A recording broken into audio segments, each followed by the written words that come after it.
So hi, I'm Nikki Braendlin. I'm with the Alliance of Women Directors, and I'm thrilled to be talking with Carly Mensch, one of the co-creators and showrunners of AppleTV Plus's awesome anthology series, Roar.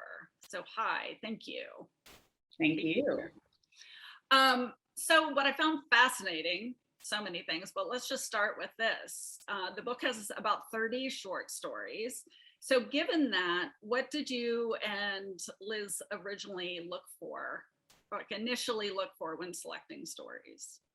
You know, it evolved over time, to be honest. We started very simply with just the one that connected to us the most, or that we felt the most personal connection to, which was bite marks, as both maternal guilt and maternal ambivalence are things that we talk about a lot and think about. So we had a real kind of and even though the genre was really new for us, we'd never we're pretty naturalistic writers, even though I think you could argue Glow had its own kind of heightened style to it. We started with something that we really emotionally connected to see kind of how would you translate something like this from the book. And that was our first kind of experiment. And it taught us a lot writing that episode in terms of what, some of the stories are kind of better as short stories and some are better cinematically, and in terms of how they present the visual metaphor at the heart of the story. So it was a kind of a quick reminder that the more visual the metaphors were, the kind of the easier translation. And it was also a reminder that, the stories are kind of spare on the page. Some of them are, there's like 4-page, 7-page stories, some of them. And Liz and I brought a lot to fleshing out that first story, which oh, hi, Liz, you saw so quickly. We're at Liz Flahive. Hi, I'm Nikki Braendlin, the other co-creator and showrunner. Obviously, we just started talking about how you guys selected the stories, and she was talking about the bite marks. I talked about bite marks, and then I said we applied a lot of the lessons we learned from writing bite marks to kind of choosing or how we approach the other stories. So when we approached our 3 writers, Hallie Pfeiffer, Vera Santamaria, and Janine Neighbors, we didn't dictate which stories we thought they should do. We handed them the book and told us, where does your brain go? Where do you feel the most kind of personal connection and passion?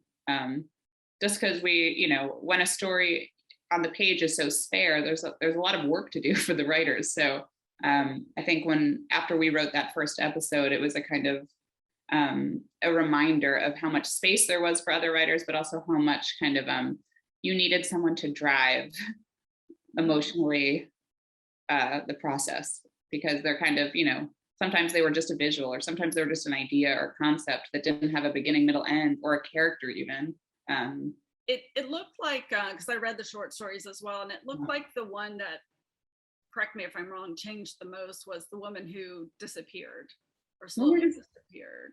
Yeah, I mean, disappeared is, and I think it's the first in the book. It's in the book. It's a story about age. It's an aging academic, and it's a comment on how, as women get older, they disappear from our society, which we still love and think is an important idea.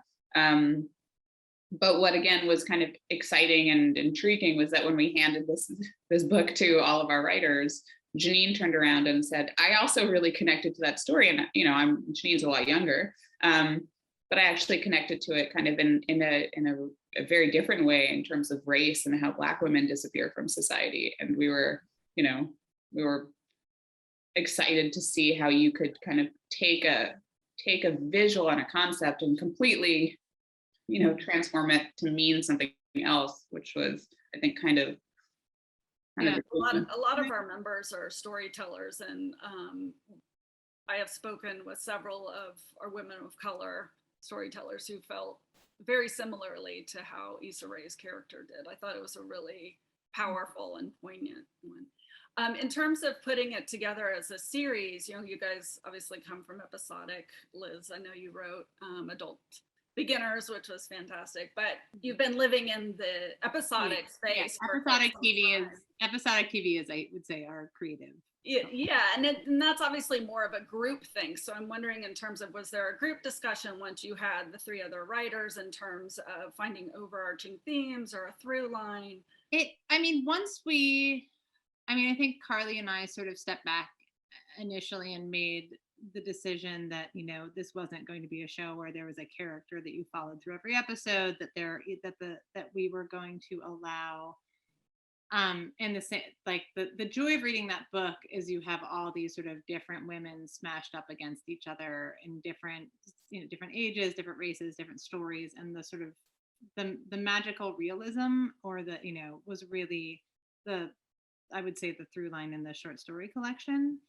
And I think for a while we questioned if that was enough. And for us, like, it really felt like it was, and that a woman at the center of each story was enough connectivity. And that allowed us to have a very different sort of writer's room than we'd ever had before. I mean, we're very pro group think, collaboration, best idea wins. It's not, a bunch of people just sort of like serving our whims.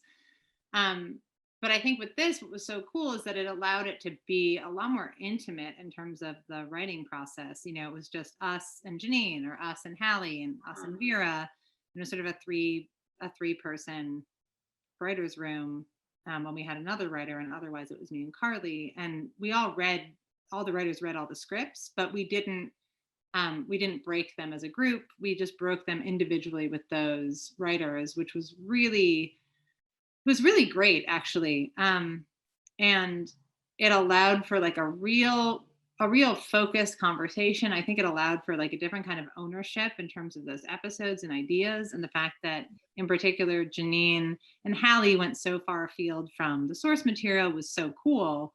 But we got to have these really rigorous conversations where I felt like they were driving as much as we were. And I think with Vera, and I think she would say this too, like, I think this was a very, even though the story, the way the story is built is very similar to what is in the short story, I think a lot of the character details felt very personal to Vera in terms of, her and her family. So I do feel like they all had, I think because it was a smaller room, I guess it gave them a bit more room to be themselves and to be themselves with us. And we still did, like, the job of the showrunner, is different than our usual job, but we still did some of our kind of usual work of making sure episodes aren't ending in the same way, making sure that episodes are kind of, that, two writers aren't having too much of a shared brain kind of experience, and pushing them in different directions. And also these writers, we were very open with the writers. I know Janine was very, for example, like,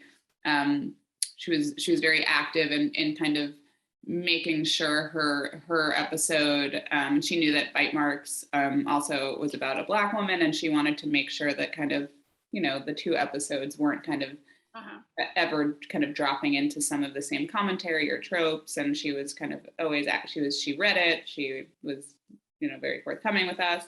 So I think kind of when you hire writer producers who can step up and kind of have those conversations with you, you also get a kind of, you have different people looking out for different parts of the show. So within that same vein, when I was reading the short stories that were selected, I thought, this is fascinating, because you could kind of take them and meld them into whatever genre, in a sense, right? Like the duck one could have been a horror film, right? Yeah. So you could make any of them in that way. So was there a discussion about that? We definitely wanted to differentiate genre. And I think it was kind of a combination of luck that people chose stories that were kind of already, I think the reasons, for example, Hallie was attracted to Duck, like her initial impulse was looking at this toxic relationship and some really dark, human emotions and relationships that kind of you couldn't tell, or that are kind of more difficult to tell with humans, but somehow, with a duck becomes a little both more absurd and weirdly easier. So like her impulses already were different from, you know, even though it was never kind of pitched to us as a horror. It was always like a psychologically very grounded, emotional relationship story, even though we kind of pushed it more rom-com-y at moments. Yeah, I think we definitely wanted to differentiate, but a lot of just people's impulses already were naturally going to different places. Well, and it's interesting thematically. I think the book came out before Kamala Harris's statement of "I'm speaking," right? I'm speaking, but I felt that, you know, throughout many of these, in terms of women rediscovering or enriching their identity, the resiliency that they each had. And do you guys approach your work looking at themes? Do you start overall and come into specifics, or sort of the other way around, or did they kind of meld together? I mean, even Liz and I together start differently. You know, like we're two different writers with two different brains. I feel like it's no secret that I start sometimes more idea driven, and Liz starts far more from character and a kind of emotional starting place, right? And I feel like we. Yeah. I mean, I think that's actually why we complement each other as a team, because we'll sort of we'll never get sort of lost. Ideally, it'll never get too small, and it'll never get too big. In that way that, like, you know, I think things, if you're just focusing on character and emotion, you're like, am I looking at the bigger picture? But I think in terms of what hooks us, it can be a little different, which is exciting. And in terms of what we need to understand before we get super excited is also a little bit different. But also this project was different than anything else we've made, in that when we read the book, a lot of what stuck with us was not the things, you know, it was, I would say, like, more than anything else, there were just really striking visuals and kind of cinematic challenges that Liz and I, you know, we both kind of left reading the book with the impulse of like, how would you even do this? Which is like, that tends to not be why we do a project. But I think for this one, we were kind of drawn by kind of a dare, and then found different ways in. But, you know, sometimes you read a book and you're like so emotionally connected, you need to make it. And I think for this project, it was different for us. It was a lot of kind of, you know, those visuals are still sticking with me like 2 weeks later. I don't usually think in terms of images. I usually have more of a writer brain, but that's interesting and exciting to me. And kind of how would you do that? I think how would you do that was the biggest. It just felt, and honestly, like, we had it a little bit with Glow too, because I feel like we're like, oh, we want to make the show. It feels like, to tell the story we want to tell, the actors would actually have to wrestle. How do we do that? We've never done that before. I feel like with this, the sort of trick of each episode, or the you know, or the magic trick of each episode, we didn't totally know how to do. You know, we were putting that together all the way up until the moment we started shooting some of the time, because it was just so complicated, and it would change. That, you know, you get an actor and it would change. You'd talk to people about what it physically takes to both create bite marks and put them on and off on a production schedule that makes sense, alongside a way to shoot that would make emotional sense, alongside a way that would shoot that would actually get you the locations you needed. I mean, everything was such a, right. For each episode you were solving these big challenges, and then the next episode it was gone. You know, you moved on to the next thing, which was wild. So I do think just the excitement of, we've never done that, how do we do it, we did it, next thing, you know, was the thing that I think also was very appealing to us. Well, and on that, the production design and art direction in every single episode is so stunning and lush, and the cinematography is gorgeous. And so you obviously figured it out. We brought a lot of, you know, it's a heavy lift. So we brought a lot of kind of known quantities to the table, where for production design in particular, you know, we brought Todd, our original production designer from Glow, who's a genius and won Emmys for us, but is also just a really game, passionate brain, who could throw himself at 8 different worlds, or 7, I guess, because we shot one in Australia. And kind of having those people is pretty key when you're trying something new and ambitious. Yeah, I mean, as a longtime Angelino, I was like, they shot 7 of these, like where? Like I was trying to kind of pinpoint. I mean, I did, That's awesome. you know, but it was pretty fantastic. And I was like, wow, how was that? Was the location scouts? I read at one point you guys were shooting 2 at one time. Did that happen? Or Well, no, but you know, it's Stacy, our location manager. We kind of used a different, I feel like, approach, right, Liz? Yeah, it's almost like we doubled up a little bit in terms of not in terms of department heads, but we had 2 art directors underneath our production designer. So because if you're building a whole Western town and also having to prep a build for a rom-com, you know, episode involving live ducks, those things are really hard. 2 prop masters, like we doubled up in certain places.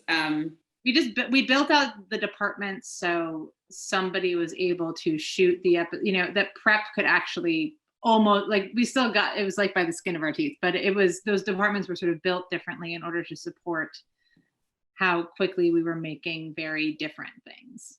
Right. And it was still hard. Yeah, I Yeah.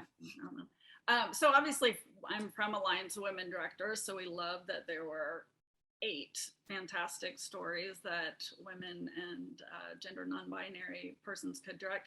Could you talk about how you matched up directors with episodes? Was it similar to the writing, or did you go to each one with a thought in mind, a short in mind? It was a mixture, right, Carly? I mean, I think like we had I think because, and again, like we had Anya Adams was, I think, the only director that we had previously worked with, correct? Yeah. And Liz Flahive was the other hometown. I was not yeah, I want to get to that. Sure. Yeah, a lot of it came from, we put the, again, like every part of this project was different than how we built Glow. So this one came often through both what was right for the material and people we wanted to give opportunities to, and kind of where to place them to set them up for success. Mm-hmm. You know, I think in Australia we had Kim Gehrig, who is, you know, she's gotten to direct commercials and music videos, but really didn't have an opportunity to direct narrative. And this was, you know, a pretty big swing for her. And it was gorgeous. It was gorgeous. And it was making sure she had, you know, we had just a lot more prep on that episode than I think we would have had, just to make sure she got what she needed to kind of take on this project. And then other directors, you know, for Bite Marks, it was, I think Cynthia put Rashida's name forward as someone she really loved and trusted. And that was, you know, genius idea from her, in terms of someone who maybe also, you know her name, but you don't, she hasn't had kind of many directing opportunities. So Young Kim was I think actually the thing to say is she actually probably had many directing opportunities that she turned down, that she hasn't taken. Yes. And has done, I mean, she's directed, you know, documentaries and I think also some music videos, but I think, you know, it's a commitment to give I think again, like to figure out like where you put your time as a director too. And I think we also were looking to, like, I think normally in episodic, sometimes you're like, oh, a feature director or an independent film director, like sometimes that can be complicated. Like you have to sort of game it out a little bit and you're like, okay, is this somebody who the pace of television is different? And, you know, I've seen like, you know, some very genius directors, you know, struggle a little bit with the pace of TV. You know, they were going to get to prep it a little bit more like a mini independent film. Like we needed that energy a little bit more. And so I think, somebody like Sung Kim, who's directed a ton of television, but also comes from features, was helpful because of the energy she brought and the way she could prep it and shoot it. And so was someone who, because of her experience, we had some bigger episodes. Like the Western is a really huge undertaking to do in 6 days. We felt it was kind of smart to put someone like So there. And then there were kind of happy accidents where, we paired So with the Western, and it turned out she had always wanted to direct a Western. Her daughters are horseback riders. And it was her lifelong dream. And then, that's serendipitous when things like that happen, when you're like, oh, we were strategically trying to figure out how to build a season so the crew wouldn't die. But creatively it looked like it was kind of, the stars aligned. So I will say I've moderated a fair amount of panels and Q&As with directors, but this is the first time I'm going to ask this question, which is, Liz, what was it like directing 7 different ducks? I think I read. But that's kind of joke, to be very fair, I was not directing them at the same time, so that would have been horrible. But but it was interesting to me that you directed one that you guys had not written. And was that a conscious choice for you, or did it just kind of fall in that way? It kind of happened that way. I think it was one of those things where I'd always wanted to direct, and it came up on Glow, but it was always so hard for me to give up time in the writer's room or time producing with Carly to direct. And this was just, again, one of those things, I think, because we had all the scripts ahead of time. And I think part of it was, we knew Merritt would be in this episode, and we're very, very close. And we were talking about directors for this episode and knowing it would need a lot of care and attention because we had no idea how to do it. And really, I was just part of the team that was like, who are we going to have solve this crazy problem? Because who knows how this is going to happen? And then I think it was Carly and Ali Goss, one of our producers, who brought it up to me. And, it felt terrifying and exciting. But when we were describing like the type of director we wanted for the episode, it was like one of those things where the answer is right in your face. We're like, we need someone who's going to kind of not treat this as a gag, who understands the emotional shape of this, who's going to, who has to kind of get in there with Merritt and craft this very precise performance. It was like, that's Liz. Like, what are we? Yeah. She's sitting right here.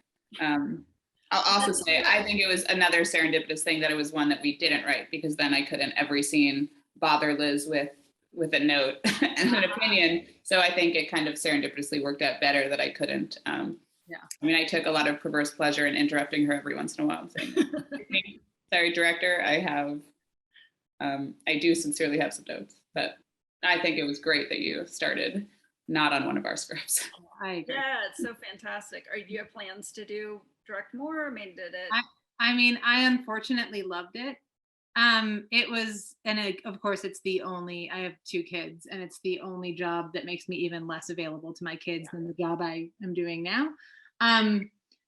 So yeah, I also loved, I love directing on our set with our crew. The thing that was awesome is that, the people I was talking to about building, a rig for, the bike and the duck were people that I had talked to about like crazy wrestling stunts for 3 seasons. And, I really valued that collaboration with, with our crew, and couldn't have been more supported.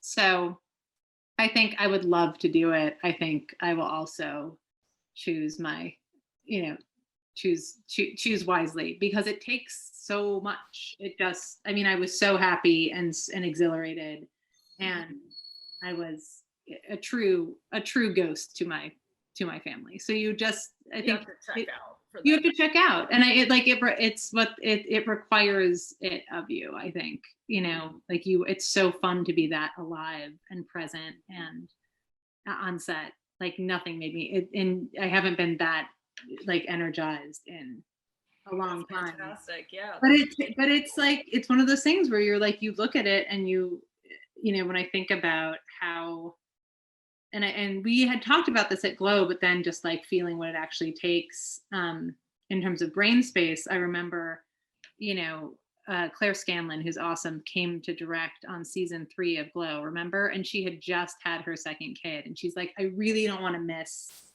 this opportunity. I really want to direct, but I literally have to nurse. And we're like, oh no, let's just talk about what you need. Like, we'll get you a trailer, we'll get you a space. I remember when we were wrapping, it was like, she was, I think, holding a baby as she was filming. And like, sometimes that's what it's going to take. But it is, when I think about that, that is something I think about, like, as it was so awesome and I want to do it again.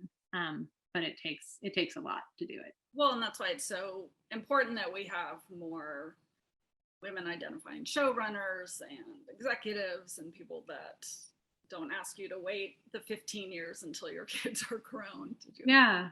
Yeah. And I think being able to like do it, I feel fortunate that, I hope Carly and I create more things than I can con Carly into letting me direct on things that we make.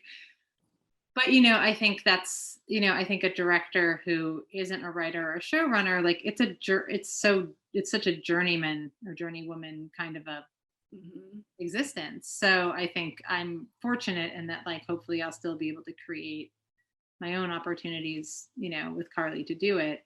But yeah, in Los Angeles. All of that stuff where it's like, at least you can go home, at least you can wake up and see them for like 2 hours and then split again. I don't know, hour, whenever. Even when you're not directing, I feel like when we're filming, it's like 45 minutes. Went the whole day, didn't see him. Yep. Kissed their sleeping bodies. Yep. And that is just might be at breakfast, missed it. Yep. And that is why we wrote bite marks. But also, like, it is one of those things where it's also like you also know it's not going to go on forever. It's also men have been doing it for, it's funny how many times that, like, we'll get into these conversations with the crew and I'll be talking with, an actor or director is like, yeah, I have 2 5-year-olds. And you're like, oh, what? Like, men have been leaving their kids and going to work since the dawn of time. And women are carrying a different guilt and a different weight. But it's actually, if it could become a conversation about like young parents, because like clearly, we at Glow, we would make it like very clear that we were a family friendly set. We encouraged people to bring their kids to the dinner break. It's a pre-COVID time, obviously. And it was a kind of a happy reminder of how many of the male crew had young kids and we're also missing them. We had our DPs always had we had so many male crew members who were young dads who kind of were relieved that somebody was finally having this conversation about like, how do you have small kids and make TV? Because like it had kind of turned into a female conversation and kind of, I think we bear the burden of it, but like, that's true. I feel like the healthier version seemed to be like, how do all of us young parents, because like we're all workaholics, and there's some young dads and young moms struggling here. Clearly, like really, I like Claire like had like a pumping breastfeeding situation during multiple seasons of Glow, so that's a different burden that men aren't sharing. That I feel like obviously needs to be kind of considered and discussed if you have like a baby, but to us it was always a kind of important to kind of, and felt more like something we could all solve together if we kind of kept addressing it as a parent problem as opposed to like a gendered problem. I love that. That's, I'm always hesitant. I actually don't usually ask about it. Yeah. I know a lot of, I'll see actresses are like, do you ask the men this, and I think but it's true. We should be asking everyone. And it's like, I feel like we can all read it the way we read it in terms of expectations and like, have we actually, is there actually balance and like whatever. But what support are these, like how many directors have we had, like male directors with young kids who seem totally fine? So it's like, what support are they getting? What do we need that we're missing? Because like, clearly it's okay for, and it's a complicated answer, but I think the more that people also just hear how you guys handled it, and ideally that starts to become more of the norm on other sets and within production offices and all of that would be. Carly, I did have a question. I loved, so you guys adapted, well, you and the team adapted 6 of them, and then you guys wrote 2 of your own. And can you talk about how that came about, the idea to do that? Yeah. We always had an early intention to write some of our own, just to kind of prove to ourselves that the concept existed beyond the book and that something could be a roar story, even if it wasn't physically, you know, a roar story. And we also just had some impulses, you know, I think as we were starting to play around in different genres and feel the freedom and the fun of that, like a Western just kept coming up as something that we kept wanting to take on, both in terms of our problems with the genre and in terms of like a version of the genre we hadn't seen.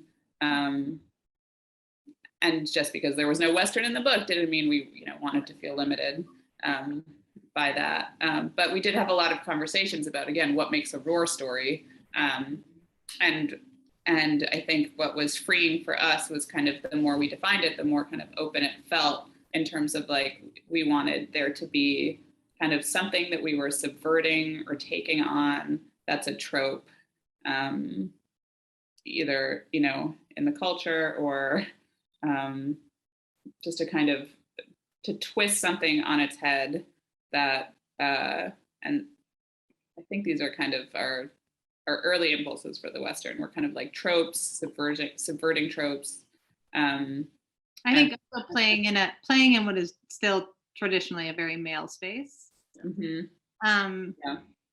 You know, and I think that was what was so cool, is that, you know, when So Young Kim and Q Tran, our DP, were talking about it, they also had, there was a lot of love for the Western visually on their side. They were like, these, like, look at these like Western frames, like, look at these, like the expanse you get. And it's like, we want more of that. And like, we wanted to feel as big as, you know, a West, you know, like a traditional Western, but our point of view is completely different.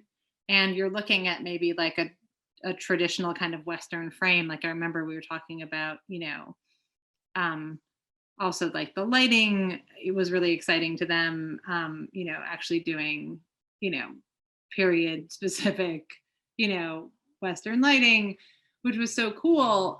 So like there were parts of the genre, even though we were trying to twist it, that they were trying to hold on to. And like there's great tension in that too, you know, that just happens very naturally, where you're putting these 2 teenage girls in these like traditionally Western frames and telling a totally different kind of a Western. Mm-hmm. So I don't know that. Well, and I love that they had personalities that we had never seen in Westerns. Right. That's all Carly. Yeah. Well, and also just like in the game of like literalizing things. I remember Liz and I, like one of our first conversations and impulses for the episode was like, how come many young girls are obsessed with horses, and yet the Western genre barely has any women, especially young girls, in it? Like that's just like a weird, like horses are so there seems to be such a kind of funny paradox there, and we felt like, let's just connect the dots. Like let's just take teenage girls who love horses and pair them with the genre. And I think very something that is unfortunately like very evergreen is just like we think about like teenage rage and young men with guns, and you don't see young women with guns. And it's like, it's this thing that's like, female rage exists, like teenage girls are unhappy, equal, like in I think as much, but just, there's something there for us too, you know, in terms of how a young teenage girl in a Western would express her rage. Yeah. And I love the idea of this emotional shootout that they have, right? Where they pretty much take them down. Yeah. With their style and with their... I know, we were like, how far should we take this? Should we literally do like, each word has like the sound of a bullet? And we're like, okay, that's a bit too far, but I'm very happy that you received that. the intention. Yes, it was fantastic. Just on one of the other shorts, I was curious. So the woman who was kept on a shelf, which is, I found it so fascinating in that I can't imagine that the script was actually that long because it's so visual. There's not a lot of dialogue happening, and so to have, I'm curious if it said like she dances across LA, or was it, I know that you brought in Marguerite Derricks for the choreography from Blow. That script was so short. And yet I remember, right, we turned in like a 20-page script or like a 17-page script, and we're like, to our line producer, like, happy birthday, Leanne, like here's a 17-page script. And she looked at it and she was like, this is the most dense, impossible thing you've ever handed me. There's no way. And we handed her a lot of things. Yeah, we've handed her a lot of things. So we've learned very much the kind of like, you kind of hand it in and then you kind of get into the weeds of figuring out what that means, and you start scouting, and the sentence that was just she dances across LA becomes like 12 different slugs of she dances down this street, then she dances toward a Vespa, then we kind of broke it down into what we could physically shoot. And we'll usually give Margarita kind of, we're hoping this will be like a full 2 minutes. And then she can kind of check in with us being like, well, you definitely need more or less. But it's that game that you always play, which is, the line producer saying like, you have 2 days to figure out, you could shoot whatever you want in these 2 locations. You've got the beach, anything near the beach, and then we're going to this one other street. Those are your dance days. That's the most I can give you. And I think we also knew in that it was a leaner script. Again, having worked with Betty Gilpin for so long, we were like, we put Betty on a shelf with a prop, and like that could last for 25 minutes. So just to be like, I think we also knew that we had what we had in Betty, which is like the gift of like deeply spontaneous impulses that she knows we trust her and she trusts us, and we play. And so much happened. So many nuances and flickers, and there wasn't a moment that was the same as the other one. And I thought so directed it incredibly. It was so gorgeous. Yeah. I thought just the production design was gorgeous, but also she just brought so much in terms of looking down and seeing the floor so far away. And then obviously Betty has the physical humor of trying to dance with legs that have been sitting on a shelf for so long. So I thought it was really fantastic. Yeah. Cute. And so I'm assuming, did the 3 of them work together to find the dance, or? Yeah, it was like, it was a process, I think, in terms of how dancey, how expressive.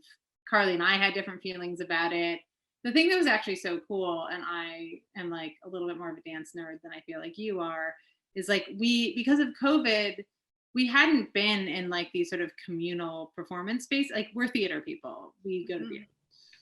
And I remember like I had to go to like a dance rehearsal to see the sort of first run of the dance. And just being in like a dance rehearsal room with a bunch of dancers was, after many, many, many months of not being in big rooms with lots of people, was so exciting. And then it was just a scraping away at like, what story are we telling with this movement? What, I think letting Betty get weird with it, not making it feel precious, and all of a sudden like, like she finds her legs. Yeah, just or there's a narrative of like, oh, this is where your legs start to feel like they can work. This is like, you've gotten stronger. You're not falling down anymore. Now you're just happy to be out on the street. And then like, what do these different experiences do to the dance? Which was so fun.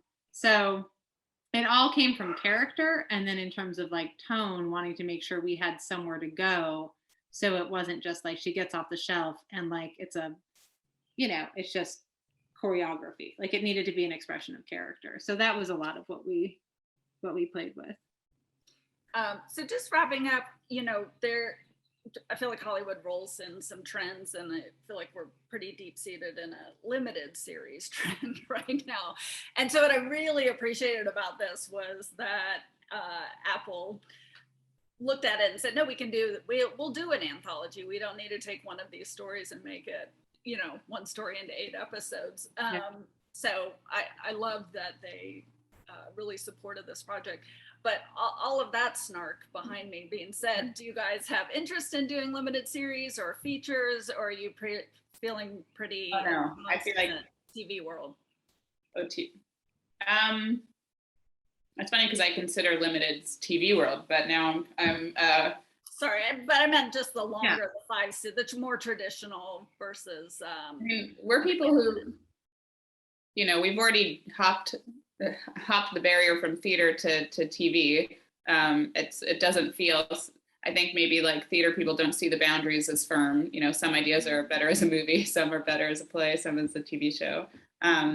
I will say making this anthology was so difficult that we did check in with each other and remember how much we love the game of making an ongoing series and a world that you get to live in, and that you get to kind of slow down the storytelling to kind of to both spread it out and kind of we love episodic TV. I guess I'm calling it episodic, but it's not the steady state model, but the model where it evolves, and I guess people put it in the like cable category. Limited series feel exciting to us. They feel like getting to make a full season. We've written a movie. I think Liz will write and direct many movies. Maybe I will see her on the other side more, as I find the genre just a little less empowering for the writer than TV. Not to say I don't love movies. I just find it more confusing as a writer to navigate and figure out kind of like how to hold on to your vision and have a voice in the same way that when you're a showrunner and you have a TV show, you really get to control it and make it, and it's yours. And that's like an incredibly fun power. Yeah. And that's where this series felt like kind of a nice sort of middle ground, I think. You guys created that with the other writers and directors too, it sounds like. For sure. Awesome. Well, thank you guys. Appreciate you giving me time. Please enjoy your birthday party or graduation. It's last day of school, pool party. Pray for us. And I'll get in my backyard. Fantastic. All right. Thank you guys. Thank you so much, Nikki. All right. Bye.